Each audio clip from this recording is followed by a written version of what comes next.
So I'm doing that really fun thing where I try and stream to YouTube, to Facebook, and then I'm actually recording to camera at the same time, like the tech genius I am.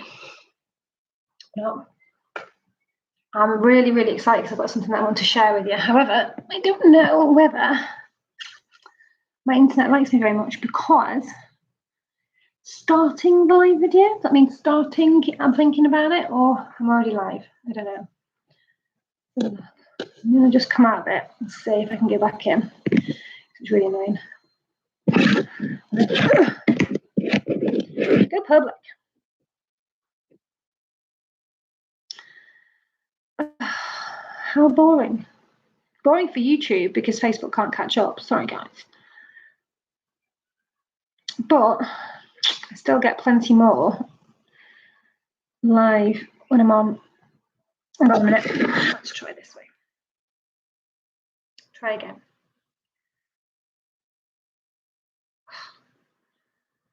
That's so annoying. I've got loads of things I want to say as well, and I don't know how to do it 3 different times. Should we just try it again? I just can't because that's rubbish. Try again. Live. Okay. Please behave. Maybe it's the time of day. Maybe it's because every single person on the planet is currently using the internet.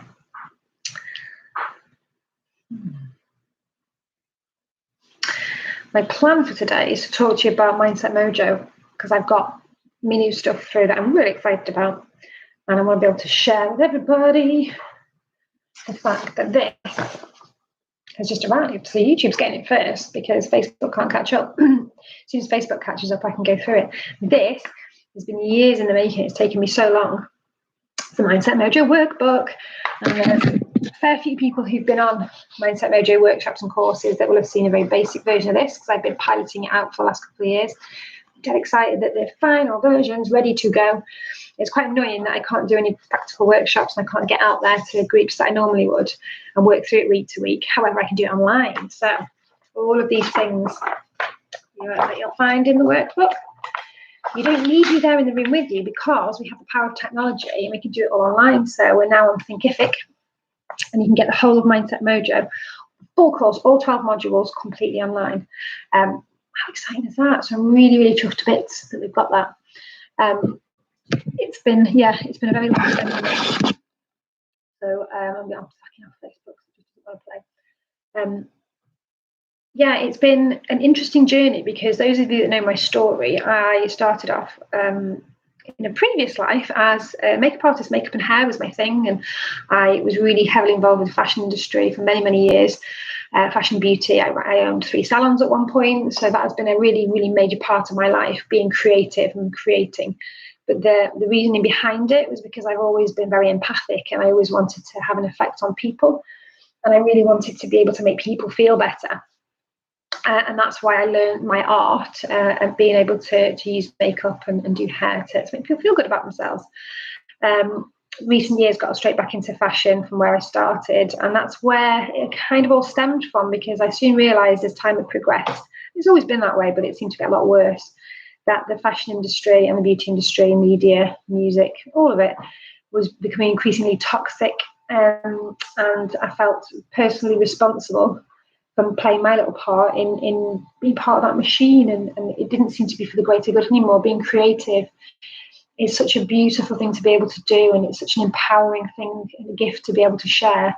And when that gift is used for something very toxic and to provide profits and status and power to a select few, it really dilutes down its effectiveness and its power to be able to create change and to be able to help people. And that's what I wanted to use it for.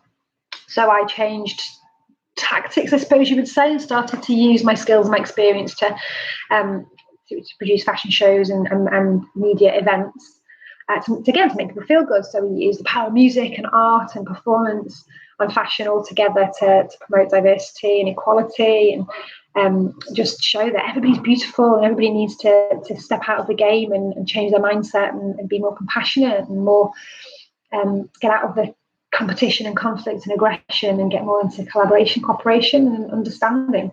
And for the last 5 years I've been doing that, and we've done some really good stuff. And that's what's led me, the long version, to create my own coaching delivery system, I suppose you would call it. So I've been studying for the last few years various therapies. I've always been a holistic therapist, but very much into energy psychotherapy now, and lots of different mediums there. I'm practicing EFT and TFT, kinetic shift. I've retrained in CBT, NLP, all the abbreviations. I'm studying at the moment all kinds of science disciplines, quantum physics, biochemistry, just a very basic level because I've got an interest in it. But everything seems to connect back to the same thing, to the same, we are massively powerful beings, and that we're only scratching the surface of what we can actually do, and we're being held back an awful lot. And I'd like to play my small part at being able to arm people with toolkits to protect and grow and strengthen their mental health and their resilience, to find out who they really are and what their gifts to the world are, and not be afraid to let their light shine, and get out of the fear of being ridiculed or being misunderstood or being misrepresented or being laughed at or not being accepted, and to step away from that and find the people that truly do accept you, and to create more and more communities of the same vibe where everybody's free to be who they are and who they want to be, and celebrated for that. So that's what I've been doing the last few years, and Mindset Mojo is just a part of that, along with our events. And because after people had come to see our events and see various speakers, including myself, talking about these situations and these issues, we started to be asked more and more to work in schools, which is a massive passion of mine, and it's really, really a lot of roadblocks to be able to say what we really feel and to be able to really empower young people. But we're working on it, we're getting there. There's a lot of decisions that need to be made around policy, and the education system in general needs to get out of Victorian and post-war principles and get up to date, because young people are suffering so much. But we can't do that on our own. We're just, we don't get taken seriously enough as it is because of the image that a lot of us portray, but we have a lot of value to add, and I hope that starts to be recognised soon, especially after as we come out of the situation we're in now. So working with young people, especially young people who've had really bad starts in life, adverse childhood experiences, those who are dropping out of the education system, that are involved in drugs and violence and addiction, and we've worked with homeless communities and anybody who's really struggling and really needs help, and it all points back to the same thing, and that's the education that we're trying to provide. So through my experiences and some of the trainings that I've done over the years, I put Mindset Mojo together, which is kind of a blend of the old school business training that I had for years and years and years, when I was at my degree in leadership and management, all the tools that you're given to create a very strong, sustainable business model. But can't we apply that to humans and to real life and just tweak it a little bit? So that's what a lot of peak performance coaches do. So I wanted to put my own stamp on it. This is kind of more strategic life coaching, I suppose you'd say, and we blend together neuroscience so that you actually understand how your brain works and you get the knowledge of what's happening when you have these thoughts and these feelings, these emotions, how things make you behave, and how you show up in life. And the negative side of that is identifying it in a safe space, in a safe way, working out what's holding you back, what your blocks are, and finding ways to rewrite and reprogram your brain to more positive outcomes. And it's a difficult thing to do because it's hard for people. People resist quite a lot, and it's been a long time for me to try and refine my delivery to really help people in a safe way and an engaging way, because the subject matter is difficult and it's tough to take a good hard look in the mirror and challenge your basic beliefs. But if you're stuck in a rut and you're reaching out for things like Mindset Mojo, and then you're at a point where you do need something to change, something different. So it's identifying what those changes need to be and putting them into action. So a bit of neuroscience, a bit of CBT, and a bit of rewiring and reprogramming of your brain, lots of creative stuff. We blend the East with the West, so lots of mindfulness, some breathing exercises, guided meditations, but some really structured activities to be able to work through and come out the other end, and sort of all the processes that lead to that point where you can rewrite the rest of your story. And that's why I titled this with a very weird lobsters and butterflies, to try and bring the animal analogies in, because I always speak about these when I'm doing my workshops. I speak about them on stage as well, and people think I've lost the plot a bit. But there was a a rabbi that I'd seen on YouTube, actually, I think it was, and it just struck me, really struck me. He was talking about how lobsters grow. Oh, that's interesting. So I watched it. I think it was in New York at the time. I was on my own. It was part of Fashion Week, and I used to look up strange things, but this really sort of hit me, made an impact. How do lobsters grow? I don't know. And I thought, actually, no, I do know. I've heard it somewhere before. It's something to do with their shell. So I watched the video and realised that I was missing the point completely. And lobsters, when they start to feel uncomfortable or under pressure in some way, they get a little signal to their brain that says, I don't like this. I feel uncomfortable. I feel under pressure. I'm getting too big for my shell. And what they do is hay fever's driving me mad. So what happens is when they get these uncomfortable signals, they take themselves out of their shell, which is making them feel uncomfortable. They go and hide in the rock pools where they're safe and sheltered and protected while they grow themselves a big new shell. Now, the difference between the lobsters and us humans is that when we start to feel uncomfortable or under pressure, or we have any sensations in our body that we don't quite like, we don't look inward and work out what to do ourselves and find out how we can go sort ourselves out and grow ourselves a nice new shell. We just go, I don't like this, it's not nice, could someone please fix me? And we look externally for solutions so other people can fix us. I know that's quite a sweeping statement, a bit of a generalization, but that's at the core of it. That's what we do. That's what we've been conditioned to do. So we need to get a little bit more like the lobster and look a little bit more inward at how, when we get these symptoms in our bodies, these big red flags in the form of emotions, unpleasant emotions, we need to identify what's going on. Where are they? Why do I feel like this? Why does this live in my body? Why am I feeling this sensation? What is it connected to? What thought did I have that made this happen? And you can start to unravel and get the bigger picture around what it is that's making you feel uncomfortable. And, the reason they're there is for your growth and your development. That's why we experience these emotions and feelings, but we tend to sweep them under the carpet as much as we possibly can and pretend they're not there because they're a bit uncomfortable. So my life changed when I started to actually see it for what it was, and be really grateful that I've been given this red flag because there is something that's not right. And it's really difficult. And, I spent years trying to, work through this, and even having the understanding doesn't mean that it still doesn't make it any easier. But once you do know, it is life-changing because you realise that it's there for your benefit. And the more you can work through these things and take your emotions and use them to change the way you behave, the way you act, change your language, and to step outside, get yourself in that rock pool formation and protect yourself, take some time out, press pause, get off technology, work out what's going on and grow yourself a brand new, stronger, resilient, bigger shell. That is growth. You've grown as a person, you've evolved as a person. You haven't stayed trapped and stuck on that hamster wheel like most of us do. You've actually stepped out and grown. So I just wanted to share that analogy with you. And then sticking with the animal theme, I had another about a butterfly. And once again, it was another video that I'd watched. It was actually a doctor, a physicist lady over in America, and just people just put things into simple terms. I really, really love these fascinating subjects that you would always shy away from because I'm a makeup artist from Wales.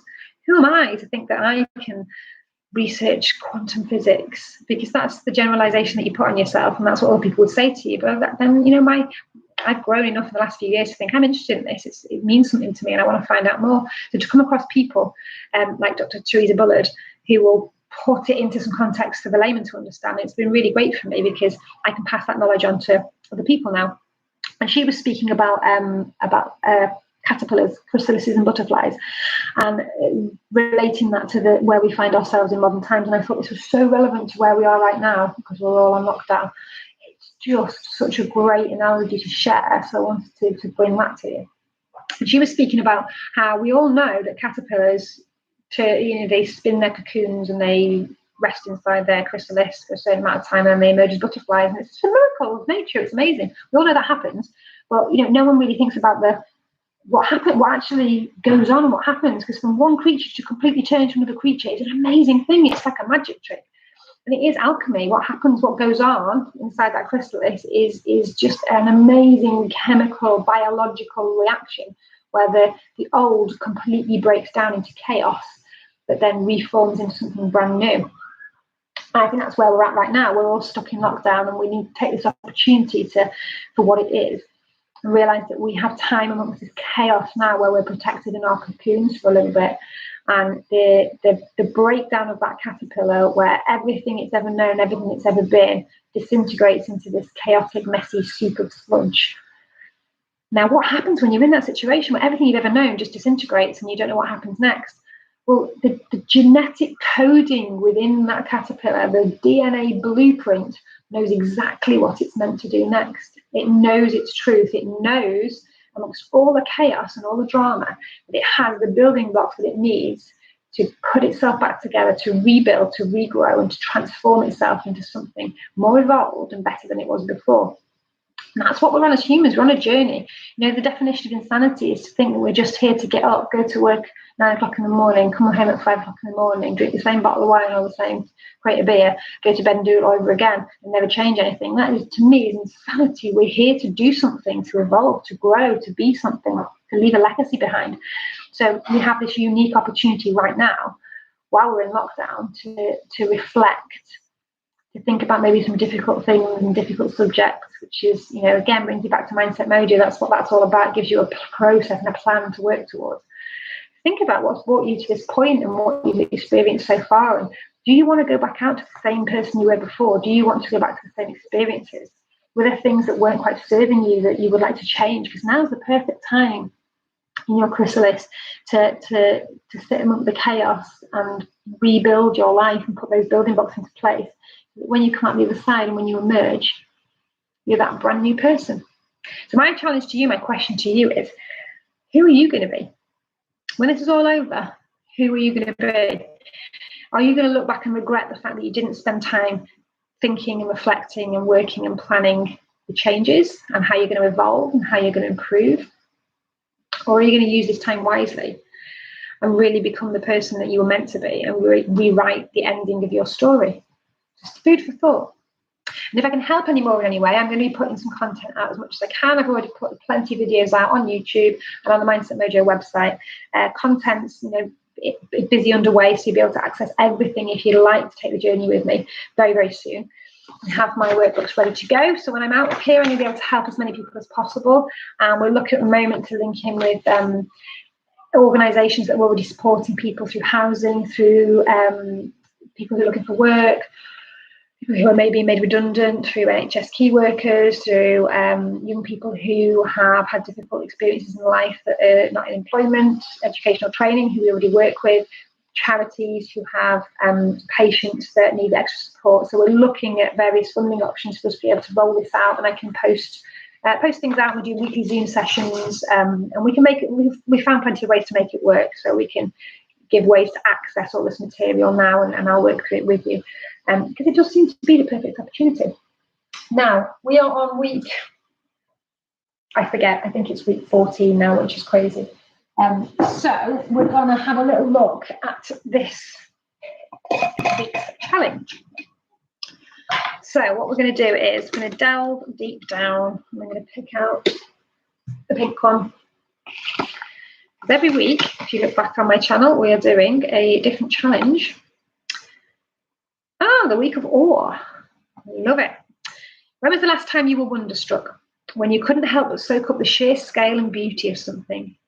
It's an event that children readily experience, but seems a much rarer occurrence in the busy daily life of an adult. However, there are awe-inspiring entities all around us, and the potential benefits to taking time to appreciate them range from increased life satisfaction to a greater desire to help others. Today, we bring more awe into our lives. Go to a place which has objects or sites of great age, size, or beauty. A forest, top of a skyscraper, a museum, and look around you with fresh eyes as if seeing these things for the first time. Let the wonder of these things take over you. So I know we're on lockdown, so it's a bit difficult, but you can get out into nature, and you're encouraged to get out into nature. Go soak up some vitamin C in the sunshine and actually take time to be mindful, not thinking about your past or panicking and stressing about your future, but just be in the here and now with no judgment and notice everything that you would normally not notice and you would take for granted.